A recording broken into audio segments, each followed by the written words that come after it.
Hello, नमस्कार और आदाब तमाम दोस्तों को आपके दोस्त और गाइड इरफान की तरफ से आपके अपने चैनल एस्ट्रो एश्योरेंस पर। सबसे पहले आपसे एक गुजारिश है कि अगर आप कोई ऐसे शख्स हैं जो मेरा चैनल रेगुलरली देखता है, मेरे कुछ वीडियोस या बहुत सारे वीडियोस रेगुलरली देखता है और आपको उन वीडियोस से फायदा भी होता है और आपको लगता है कि उन्होंने आपकी जिंदगी के कुछ सवालों के जवाब दिए हैं और आपकी जिंदगी के कुछ इलाकों में मदद की है, तो मैं आपसे गुजारिश करूंगा कि आप दूसरों को भी इन वीडियोस से फायदा उठाने में मदद करें, जैसे कि इन्हें लाइक करना, शेयर करना और मेरे चैनल को सब्सक्राइब करना। क्योंकि जिस बुनियाद पर किसी चैनल को कितनी सब्सक्रिप्शंस मिलती हैं, किसी वीडियो को कितने लाइक्स मिलते हैं, यूट्यूब उस चैनल को और उस वीडियो को और आगे प्रोमोट करता है। तो अगर आप मेरे चैनल को सब्सक्राइब करते हैं, अगर आप मेरे वीडियो को लाइक करते हैं और अगर आप इस वीडियो को शेयर करते हैं, तो यूट्यूब इस वीडियो को और दूसरे लोगों तक भी पहुंचाएगा जिनकी जिंदगी में इससे कुछ सवालों के जवाब मिल सकते हैं और उस जरिए आप अपनी जिंदगी में कुछ अच्छा कर्मा भी कमा सकते हैं। तो बस एक सब्सक्राइब करने, वीडियो लाइक करने या शेयर करने से जो अच्छा कर्मा कमाने का मौका मिलता है, उसे मत गवाइए। अब आज के टॉपिक पर आते हैं, जो आपके पेशे से जुड़ा हुआ है, आपके करियर से जुड़ा हुआ है। अब मैंने आपके पेशों से जुड़े, आपके करियर से जुड़े कई वीडियोस बनाए हैं। हमने 10वें भाव पर, 10वें भाव में ग्रहों की स्थिति पर, अलग अलग साइंस और अलग अलग भावों में 10वें लॉर्ड की स्थिति पर वीडियोस किए हैं। हमने आपकी D10 चार्ट में लग्न पर भी एक वीडियो किया है कि इसका क्या मतलब होता है। हमने अलग अलग नक्षत्रों से जुड़े करियर पर भी वीडियोस किए हैं। हमने आत्मकारक और अमात्यकारक से जुड़े वीडियोस भी किए हैं कि वो कैसे रिलेट करते हैं, कैसे सिनर्जी बनाकर आपको आपकी जिंदगी में एक खास नतीजा देते हैं, आपकी जिंदगी में एक खास पेशा देते हैं, आपकी जिंदगी में एक खास कर्मा या करियर देते हैं। आज मैं आपसे आपकी D9 चार्ट में यानी नवांश चार्ट में बात करने वाला हूं कि 10वें भाव का साइन और 10वें भाव के लॉर्ड की प्लेसमेंट कैसे काम करती है। अब हम एक वीडियो पहले ही कर चुके हैं कि अगर आप D9 चार्ट में अलग अलग लग्नों में पैदा हुए हैं तो उन लग्नों का क्या मतलब है। तो उसी के सिलसिले में आपकी D9 चार्ट में जो लग्न है, उसी के हिसाब से आपका 10वां भाव होगा। मिसाल के तौर पर अगर आपकी D9 चार्ट में लग्न मेष है तो जाहिर है आपका 10वां भाव मकर होगा। तो जो लग्न साइन है उसे आपको अपने 10वें भाव के साइन से भी रिलेट करना है। इसीलिए D9 का लग्न बहुत बहुत अहम हो जाता है, लेकिन हर साइन का जिस भी भाव में होना वो एक गहरा मतलब देता है, एक गहरी प्रोबेबिलिटी देता है। अब इसका मतलब क्या है, मैं ये अपने कई पुराने वीडियोस में कह चुका हूं कि D1 चार्ट यानी लग्न चार्ट आपको ज्यादा पॉसिबिलिटीज देता है, जबकि D9 चार्ट आपको ज्यादा प्रोबेबिलिटीज देता है। यानी अगर आप अपनी जिंदगी बाय डिफॉल्ट जीते हैं, यानी किसी खास इलाके में, खास इंडस्ट्री में अपनी जिंदगी बनाने के लिए बहुत मेहनत नहीं करते, तो ज्यादा अपने आप ही कंट्रोल ले लेता है, क्योंकि आप बहुत मेहनत नहीं कर रहे हैं। आप जिंदगी को जैसे आगे बढ़ने दे रहे हैं, वो आपको मौके देती है और जो कुछ उसके लिए लिखा होता है वो आपको देती है। तो आप अपनी जिंदगी डिफॉल्ट रूप से जी रहे हैं, ना कि डिजाइन से। डिजाइन से जीने का मतलब है कि आप अपनी जिंदगी के किसी एक इलाके में कामयाबी पाने के लिए बहुत मेहनत करना चाहते हैं और वहां पूरी मेहनत करने को तैयार हैं। ये ऐसा है जैसे कोई एक्टिंग करना पसंद करता है और एक्टिंग के फील्ड में अपना नाम बनाना चाहता है। हालांकि कितने लोग अच्छे एक्टर्स बनना चाहते हैं, सेलिब्रिटीज बनना चाहते हैं और बड़ी कामयाबी हासिल कर पाते हैं, शायद 1% भी नहीं। वजह ये हो सकती है कि हो सकता है उनमें पॉसिबिलिटी तो हो कि वो आर्ट्स या आर्टिस्टिक मीडिया में अच्छा करें, लेकिन प्रोबेबिलिटी जो जिंदगी उन्हें देती है वो इतनी हाई नहीं होती। तो D9 लग्न और D9 का 10वां भाव आपको आपके करियर, आपके पेशे, आपके कर्मा के ज्यादा प्रोबेबल रिजल्ट्स देता है, खासकर जहां पर जायदा का आप पर हाथ होता है, ना कि आप तैराकी करते हुए लहरों के खिलाफ जाने की कोशिश करते हैं। तो D9 चार्ट के 10वें भाव में अलग अलग साइंस का क्या मतलब है? D9 चार्ट में 10वें भाव पर राज करने वाले अलग अलग साइंस का अलग अलग निकाल होता है। मिसाल के लिए, अगर D9 चार्ट में 10वें भाव का साइन सिंह है, तो आप देखेंगे कि आपको बार बार लीडरशिप वाले रोल्स में धकेला जाएगा। आपके पेशों में भी आपसे प्रोजेक्ट्स का हेड बनने को कहा जाएगा। आपको ज्यादा जिम्मेदारियां दी जाएंगी, आपको ज्यादा जवाबदेह ठहराया जा सकता है, या आपसे ज्यादा सवाल पूछे जा सकते हैं। अगर एक प्रोजेक्ट गलत हो जाए तो आपको ज्यादा जवाबदेह ठहराया जा सकता है, या आपको दूसरों से ज्यादा डांट पड़ सकती है, क्योंकि आपको ज्यादा जवाबदेह और ज्यादा जिम्मेदार समझा जा रहा होता है। आपको लग सकता है, मैं तो टीम का एक हिस्सा हूँ, मुझसे ही क्यों पूछताछ हो रही है और मुझे ही क्यों जिम्मेदार ठहराया जा रहा है, क्योंकि जायदा ने आपको ज्यादा जवाबदेह बनने के लिए, लीडरशिप मटेरियल बनने के लिए चुना है। ये आपके लिए एक संकेत है, खासकर अगर आपकी D9 चार्ट में सिंह साइन 10वें भाव पर राज करता है, कि आपको अपनी जिंदगी में, अपने करियर में, अपने पेशे में कर्मा की ज्यादा जिम्मेदारी लेने की जरूरत है, और आपको अपने आप को आगे करते हुए जिस भी इलाके में काम कर रहे हैं, वहां ज्यादा जवाबदेही और ज्यादा जिम्मेदारी मांगनी चाहिए। 10वां लॉर्ड जहां भी स्थित होगा, उसको एक मजबूत निकाल देगा। मिसाल के तौर पर D9 चार्ट में, नवांश चार्ट में 10वें भाव का स्वामी सिंह है और सूरज चौथे भाव में पड़ा है, तो आपका करियर चौथे भाव से जुड़ी लीडरशिप और जवाबदेही से जुड़ रहा है, जो रियल एस्टेट हो सकता है, जो प्रॉपर्टी हो सकती है, जो ये हो सकता है कि आप परिवारों का घरेलू जीवन कैसे सुधारें, घर के लिए कुछ करें, घर के इंटीरियर्स करें या घर से काम करें। तो इसके अलग अलग निकाल हो सकते हैं। अगर कन्या साइन D9 चार्ट में, नवांश चार्ट में 10वें भाव पर राज करता है, तो सेवा, किसी के लिए काम करना, किसी के अंडर काम करना, लीडरशिप रोल निभाने से ज्यादा मजबूत निकाल रखता है। हालांकि अगर 10वें भाव का साइन कन्या है और उसका स्वामी बुध तुला साइन में 11वें भाव में पड़ता है, तो ये दिखाता है कि आपकी एक मजबूत सामाजिक भूमिका है, जिसका मतलब है कि बड़े समाज की सेवा करना अहम हो जाता है। और अगर सूरज भी मजबूत भूमिका निभाए तो शायद समाज में भी बहुत ऊंची लीडरशिप रोल निभाने का बहुत मजबूत मौका मिल सकता है। तो D9 में, नवांश चार्ट में 10वें भाव पर कौन सा साइन राज करता है, ये अहम है।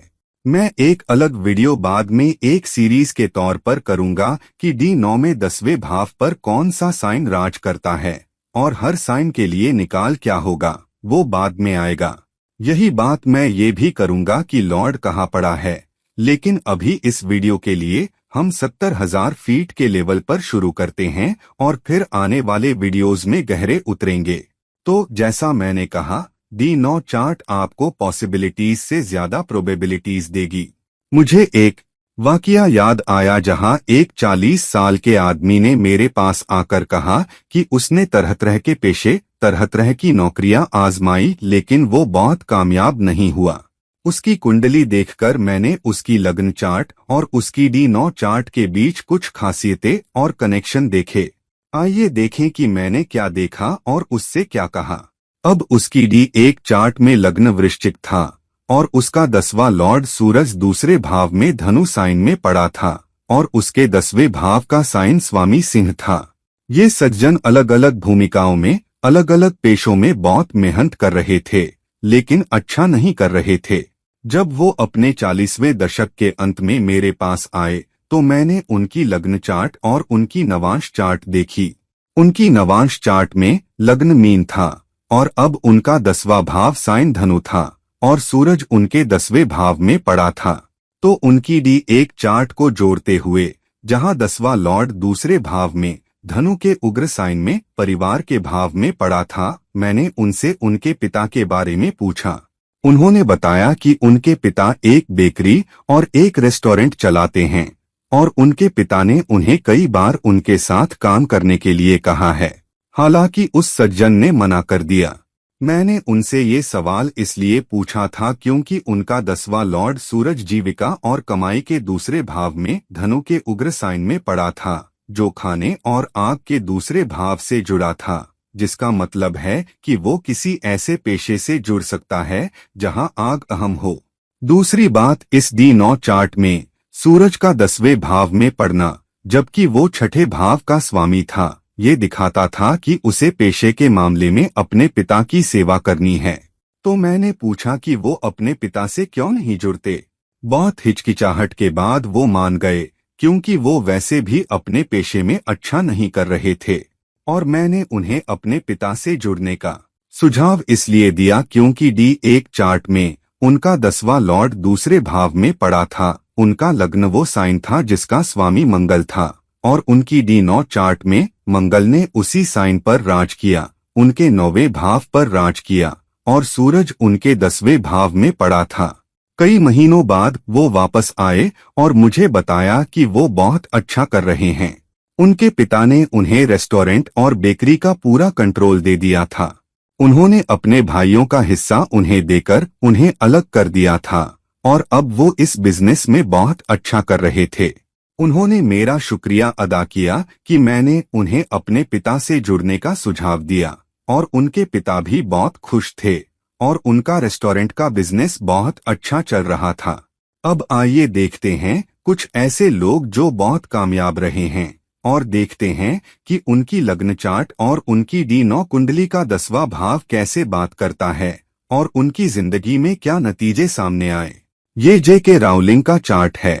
अब J.K. राउलिंग की कुंडली में हम सब जानते हैं, J.K. राउलिंग जो मशहूर हैरी पॉटर सीरीज की लेखिका हैं, उनकी कुंडली में हम देख सकते हैं कि उनकी D1 चार्ट और D9 चार्ट वर्गोत्तम हैं, यानी दोनों का एक ही लग्न है। अब उनकी लग्न चार्ट में 10वां लॉर्ड चंद्रमा 11वें भाव में शुक्र के साथ पड़ा है, जो हाई लेवल कम्युनिकेशन, इनोवेशन और एक आर्टिस्टिक माध्यम से जुड़ा है। हालांकि उनका नवांश उनके आसन्न पेशे की ऊंची प्रोबेबिलिटी देता है। हम जानते हैं कि वो शुरू में एक विट्रेस थीं, और केतु उनके दूसरे भाव, खाने के भाव में पड़ा था, और इसीलिए एक विट्रेस के तौर पर उन्हें अच्छी कामयाबी नहीं मिली। हम देख सकते हैं कि उनकी 10वीं के लॉर्ड चंद्रमा तीसरे भाव में धनु साइन में पड़ा है, जो लिखने और संचार का साइन है, और उनका 9वां भाव प्रकाशन, छपाई का स्वामी बुध 8वें भाव में पड़ा है, जो रहस्यमयी और जादुई चीजों से जुड़ा है।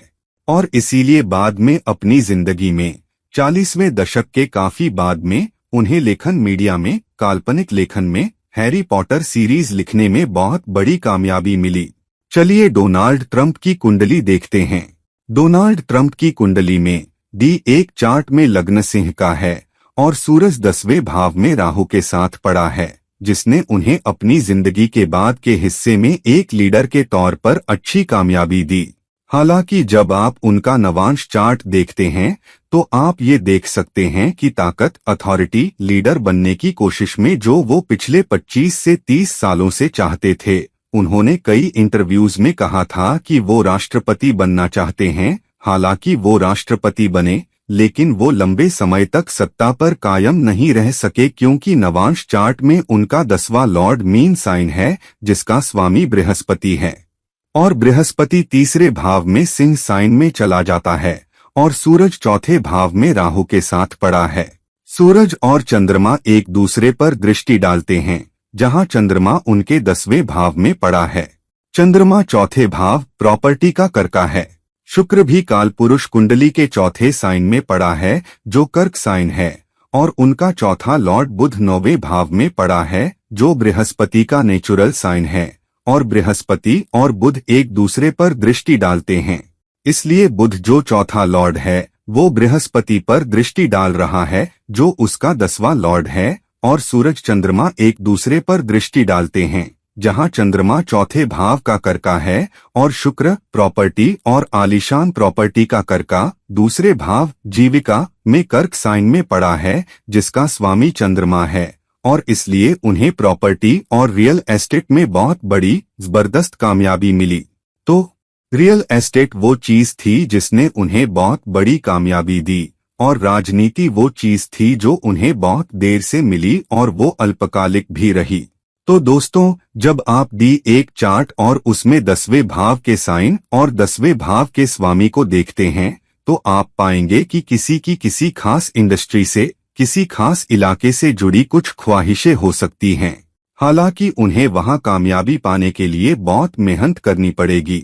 ऐसा नहीं है कि कामयाबी उनसे दूर ही रहेगी। आपको अपनी जिंदगी में कुछ डिजाइन करने की इजाजत है, अगर आप उस इलाके में बहुत ज्यादा और लगातार दृढ़ता के साथ मेहनत करने को तैयार हैं। हालांकि आपके लिए नेचुरल टेंडेंसी ये है कि आपको ज्यादा से ज्यादा कामयाबी उस बुनियाद पर मिलेगी जो आपकी D9 कुंडली नवांश कुंडली में 10वें भाव का स्वामी है। आपकी D9 चार्ट में 10वां लॉर्ड कहाँ पड़ा है, किन भावों से जुड़ रहा है, और वह आपकी लग्न चार्ट में कैसे पड़ा है। और लग्न चार्ट और D9 चार्ट के उस कनेक्शन के जरिए और 10वें भावों के बीच ऊर्जा की जो सिनर्जी बनती है, उसके जरिए आपको D9 10वें भाव के कर्मा, D9 10वें भाव के पेशे और जिस जीवन क्षेत्र को वो दिखाता है, उससे जुड़ी कामयाबी की ज्यादा प्रोबेबिलिटी मिलती है।